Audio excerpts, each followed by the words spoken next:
Morning guys, it's Carissa here from Refurb to Invest. I finally have some people to join me on video, and I have Mike and Jess from MCG Quantity Surveyors. I promise it's not going to be boring. So they promised me they're going to keep it very interesting. But we're doing this video today because we want to talk about tax and we want to talk about depreciation.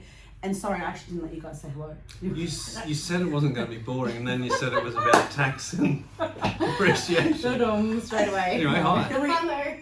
We can draw some pictures to keep it really interesting for the creative people that need visualization. So I've known you guys for I think we said about 8 years or something. Yeah. Like you were carrying my first baby at Yeah, one of our meetings. yeah. So it's been a long time, but Mike has brought a lot of value to a lot of our clients once we have strategically transformed their property. He's been the one with his team to come in and do the depreciation schedule that's helped them claim the most out of those works. So I wanted to bring them in today to talk a little bit more about that, because I know a lot of landlords that don't know the start of what is a depreciation schedule and why. So Jess, actually, do you want to tell us what is a depreciation schedule and why should you get it? Okay, so a tax depreciation schedule is a report that us as quantity surveyors prepare for people with investment properties. It lasts for 40 years. It's a once-off cost, and the report basically helps you reduce your taxable income so you pay less tax. Oh, amazing. You pay less tax. Let's clarify that. That's the hook. We've got them now. Pay less tax. So I want to give you guys a bit of an example then. So obviously you guys know that this is what we do for a living. It's about a lot of our rental clients. The properties have been very, very old, 20, 30, 40 plus years. They've run down. We come in and plan our strategy on how to uplift it. At the end of the job, I usually then go, Mike, hey, what do we do now to get that depreciation schedule? So can you walk through what is sort of, how does what do you need to do to get the report, and a bit about the value of what sort of spend you should put in and what that depreciation looks like over a period of time? Yeah. I think the first thing that people really normally already understand is if they buy a brand new property, then there's going to be great depreciation. If the original structure qualifies, like if it's built after 1987, we can claim that. But with these properties that might have been bought, built in the 60s or 70s, that's where you're going in and doing that uplift. You're getting better rental return. They're able to redraw equity because you're increasing the price. Yeah. And basically every dollar that you're spending on that property, there's depreciation attached to it. It's just a matter of what category. So there's structural improvements like tiles and cabinetry, and then there's plant and equipment like cooktops, ovens, blinds, carpets, those sorts of things. So that's what we do. We prepare a report to look at what's been spent, what might be already existing in the property that qualifies for depreciation, and then that figure each year just comes off the taxable income. Beautiful. And so that report you give to your accountant? Yes. Now, can you please tell me this too? What would be the difference to, say, me just getting the accountant to try to work that out?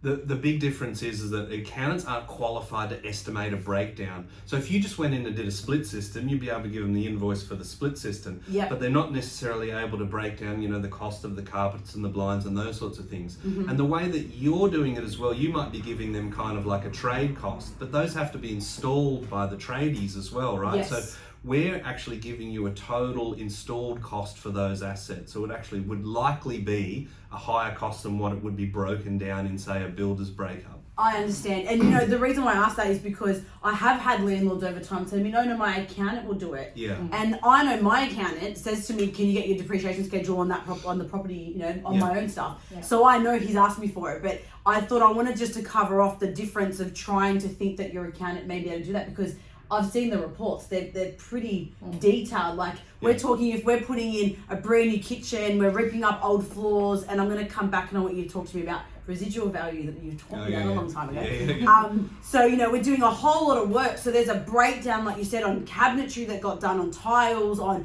air cons, on fans, on lighting, on appliances. There's a lot of things there, which means if it's not done properly, you're not claiming the most out of it, right? So that spend you've just put, you're getting not as much value for it. And end of the day, we're not spending money on investment property just for the fun of it. It's not like you're living there. It's for an investment. It's for making money on. It's for growing your asset, your portfolio, your future wealth, retiring with more in your pocket, more for your kids. So making the most of, one, the strategy on doing the work right, but two, then getting the most out of that investment in depreciating it. So going off that, talk to me about residual value. Yeah, residual value is a tricky thing with the legislation change that happened in 2017. So I did promise people that I wouldn't bore them in this. So you used to be able to claim the leftover value of the item when you throw it in the bin. Yes. That will be the case on some properties that are acquired pre-2017, but really that is kind of dying a bit of a slow death as a process.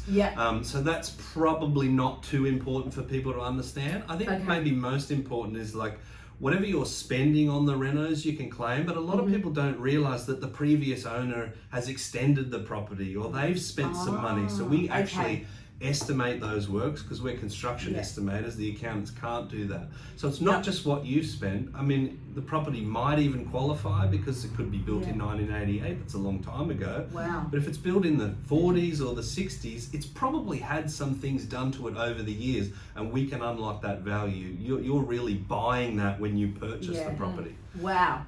So we don't want to bore you, but basically what we're saying is you've got an investment property, you're going to invest in fixing it up. Make sure you then get a depreciation schedule written up for yourself, get it then sent to your accountant so you can make the most of depreciating and claiming back what you've just invested.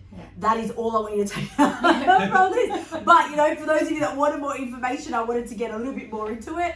And those of you that want to know more, I'm just happy to be like, can you get this sorted for me and call me when it's done. But those of you that want to know more about it, I will definitely make sure I include more details about Mike and Jess on this so you guys can speak to them directly. But make sure you do your right due diligence and get yourself your report done so you can make the most of your property, of your investment, and more money back in your pockets. I can't speak. In your pocket. In your pockets, yes. And we'll do a free estimate, so we'll have a look at it and we'll say if there's value in the schedule, we'll recommend it. If there's not, we'll just say this one doesn't stack. We'd love to help you with the next one. So that's free. So it's crazy not to do it. Well, free things, free information, free stuff. What a free no boredom, free stuff. We got it all covered. Anything more interesting that you want to mention now? And just about the renovation amount too. So for it to qualify, so if you've got a property that's basically built before 1987, if you do roughly 40 to 50 grand's worth of renovations, that's when it's going to be worthwhile having that tax depreciation. So with what you do, 40 grand, 50 grand, what's that, new bathroom, new kitchen? Adds up pretty quick. So to keep that in mind, it's not a mass renovation and it's something that you can get in touch with us and we can let you know if it's worthwhile to move ahead. Good point. Beautiful. Oh, that's great. Quit while we're ahead. Well, next video will be definitely showing some before and afters to get it all like nice and like light again. But we're all about saving money. That's why I do this. So guys, again, if you want to reach out to us, I'll pass on some more information.